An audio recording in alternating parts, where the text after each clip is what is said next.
Greet.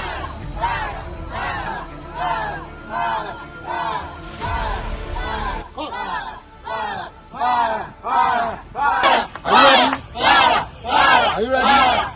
Box!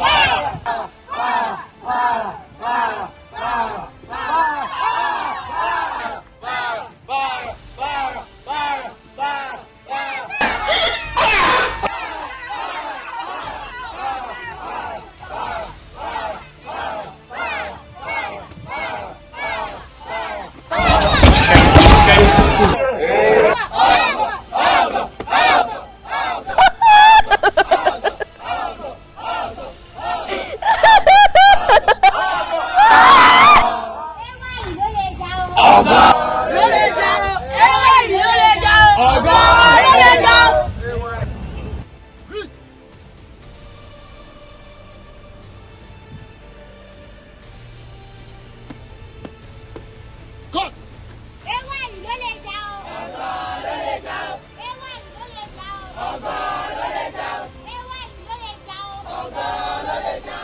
You ready? Are you ready? Box!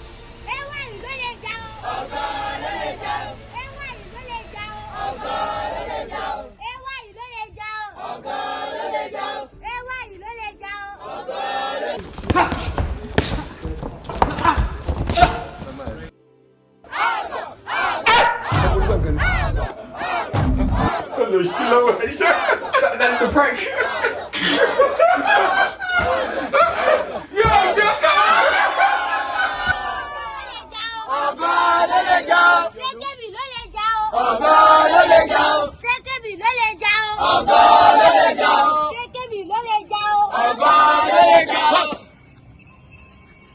You ready? Água! Água! Are you ready? Água!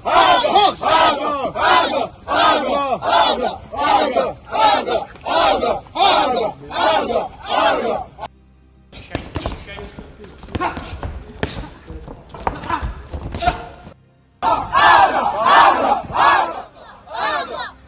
Fontaine! Fontaine!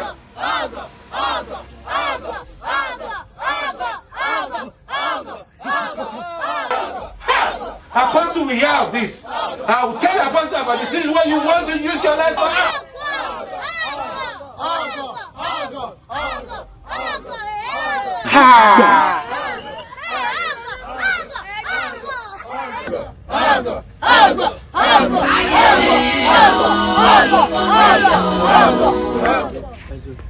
Kudus water. This has low. Same. If you talk about the mojo, will you level? Bang, bang, mojo. Jesus is Lord.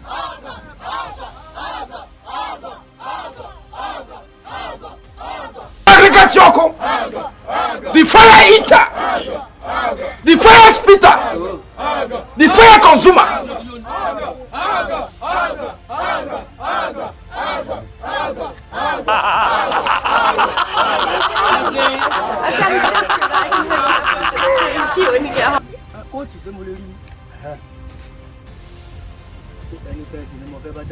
Ẹnìkan ṣoṣo tó kù tó fẹ́ bá jáde.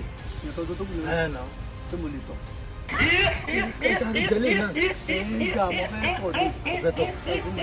Oya, 2 seconds. You have just 2 seconds. Oya, 2 seconds. Because the first